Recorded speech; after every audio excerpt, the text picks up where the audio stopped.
আমরা সবাই জানি আগামী 12ই ফেব্রুয়ারি জাতীয় সংসদ নির্বাচন হবে এবং এবার নতুন সংযোজন হয়েছে গণভোট। গণভোটের বিষয় ইতিমধ্যে আমাদের এসপি স্যার এবং ডিসি স্যার আপনাদেরকে বিস্তারিত বলেছে, আপনারা শুনছেন। এখন সিদ্ধান্ত আপনাদের। 12 তারিখে আমরা আমাদের পছন্দের প্রার্থীকে নির্বাচন করব। সেই সাথে আমরা এটাও সিদ্ধান্ত নেব আগামী দিনে বাংলাদেশ কীরকম হবে। আগামী দিনে বাংলাদেশ কি এগিয়ে যাবে না আরও পিছিয়ে যাবে, সিদ্ধান্ত আপনাদের হাতে। আমরা এতদিন শুনছি যে রাষ্ট্রের ক্ষমতা জনগণের হাতে, এবারে কিন্তু সেটা প্রয়োগের সময়। আপনারাই সিদ্ধান্ত নেবেন আগামী বাংলাদেশ কীরকম হবে। গণভোটে হা দিলে কী রকম হবে এটা বিস্তারিত আপনারা শুনছেন, না দিলে কি হবে সেটাও বুঝতে পারছেন। আমি উপস্থিত সবার কাছে অনুরোধ রাখবো, আপনারা যারা এখানে উপস্থিত হয়েছেন তারা বিস্তারিত শুনছেন। যারা উপস্থিত হতে পারেন নাই, আপনারা যারা উপস্থিত হয়েছেন তাদের কাছে যা মেসেজটা পৌঁছে দেবেন। এবার 12 তারিখ নির্বাচনে আপনারা যারা ভোটার আছেন নির্বিঘ্নে ভোট কেন্দ্রে যাবেন, নিজে যাবেন, আপনার সাথে লোকজনকে নিয়ে যাবেন, আত্মীয় স্বজন পাড়া প্রতিবেশী যারা আছে বন্ধু বান্ধব সবাইকে নিয়ে নির্ভয়ে ভোট কেন্দ্রে যাবেন। আপনার মতামত প্রদান করে আসবেন, আপনার ভোটটা দিয়ে আসবেন।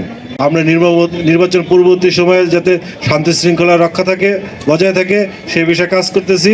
আমরা দ্ব্যর্থহীনভাবে এগিয়ে যাব, শুধু আপনাদের সহযোগিতা কাম্য।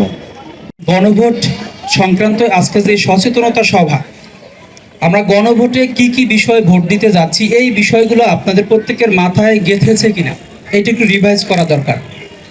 আমি আবার একটু আপনাদেরকে স্মরণ করিয়ে দিতে চাই, গণভোট আমরা সরকার কিছু সিদ্ধান্ত কিন্তু সরকার আইনের মাধ্যমে নিয়ে নিতে পারত এবং ইতিমধ্যে অনেকগুলো অধ্যাদেশের মাধ্যমে সরকার অনেকগুলো সংস্কার করেছে। কিন্তু এই গণভোটের যে বিষয়গুলো রয়েছে সরকার মনে করেছে এগুলো এতটাই গুরুত্বপূর্ণ যে এই দেশের সকল মানুষের মতামত নিয়ে এই আইনটা বাস্তবায়ন করা দরকার, এই পরিবর্তনগুলো আনা দরকার। এই জন্য সরকার একক সিদ্ধান্তে বা শুধুমাত্র আমাদের উপদেষ্টা পরিষদ সিদ্ধান্ত নেয়নি।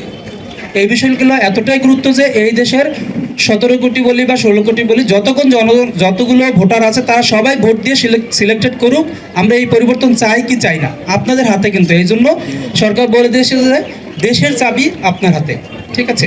তো এই যে চাবিতে আমরা হ্যাঁ ভোট দিলে কি পাবো, না ভোট দিলে কি পাবো আপনি দেখেন। আমাদের দেশ, আমরা যদি বলি যে দেশের সকল আইন প্রণয়ন হয় কোথা থেকে, আমাদের সংসদ থেকে, তাই না?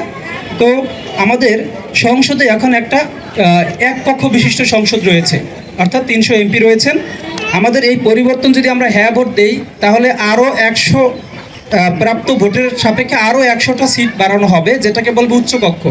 এখন একটা আইন পরিবর্তন করতে চাইলে এই আমাদের যে 300 আসন আছে এক কক্ষ থেকে পাশ হলে আমরা আইন পরিবর্তন করতে পারি। আর আমরা যদি হ্যাঁ ভোট দেই একটা আইনকে পরিবর্তন করতে হলে আমার উচ্চকক্ষও পাশ হতে হবে। এই পরিবর্তনটা সরকার আনতে চাচ্ছে। তারপরে আবার দেখেন, যেই সংসদ থেকে সারা দেশের সব কিছু নিয়ন্ত্রণের জন্য আইন প্রণয়ন হয় সেই সংসদে থাকে একজন স্পিকার, একজন ডেপুটি স্পিকার সংসদটা পরিচালনা করার জন্য। তো আমাদের বর্তমান এতদিন আমরা যা দেখে আসছি সরকার দলেরই 2 জনে থাকে, স্পিকারও সরকার দলের, ডেপুটি স্পিকারও সরকার দলের। এখন কিন্তু সরকার করতে যাচ্ছে যে স্পিকার যদি সরকার দলের থাকে ডেপুটি স্পিকার অবশ্যই বিরোধী দলের থাকতে হবে। অর্থাৎ দেশটা শুধু নির্ধারিত একটা দলকেন্দ্রিক পরিচালিত হবে না, বিভিন্ন দলের মাধ্যমে একত্রে পরিচালিত হবে বা ভোট সংখ্যার প্রাপ্তিতে হবে। এভাবে ওই উচ্চকক্ষেও ভোটিং হয়ে তারপরে আইন পাস হবে। তো আমাদের এই যে সংবিধান যে ঘন ঘন পরিবর্তন হয়, তখন আবার সংবিধান পরিবর্তন করতে গেলে এই নিম্নকক্ষে পাস হওয়ার পরে আবার উচ্চকক্ষেও ভোটিং হয়ে পাস হলেই তখন সংবিধান পরিবর্তন হবে।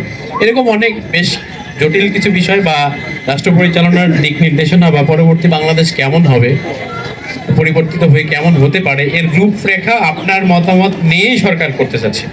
এই বিষয়গুলো অবহিত করার জন্যই আজকের এই উঠান বৈঠক বা এই এত ব্যাপক প্রচারণা। প্রিন্ট ও ইলেকট্রনিক মিডিয়া বা সোশ্যাল মিডিয়া থেকে শুরু করে এই যে লিফলেট, এরকম আরও লিফলেট আছে, বা আমাদের প্রত্যেকটা ইউনিয়নে আমাদের ব্যানার দেয়া আছে, প্রচার করার জন্য ব্যানার আছে, বা আমাদের বড় বড় ড্রপ ডাউন ব্যানার প্রায় প্রত্যেকটা সরকারি দপ্তরের সামনেই টানানো আছে। এটা খরচও আছে বিভিন্ন মাধ্যমে প্রচার করার জন্য। এই যে সরকার এত টাকা খরচ করতেছে বা প্রচার করতেছে, ব্যাপক প্রচার প্রসার করতেছে, যাতে আপনারা এই বিষয়গুলো বোঝেন, আপনারা বুঝে শুনে তারপরেই ভোটটা যাতে দেন, এই বোঝানোর জন্য বা জানানোর জন্যই মূলত আজকের আমাদের এই আয়োজন।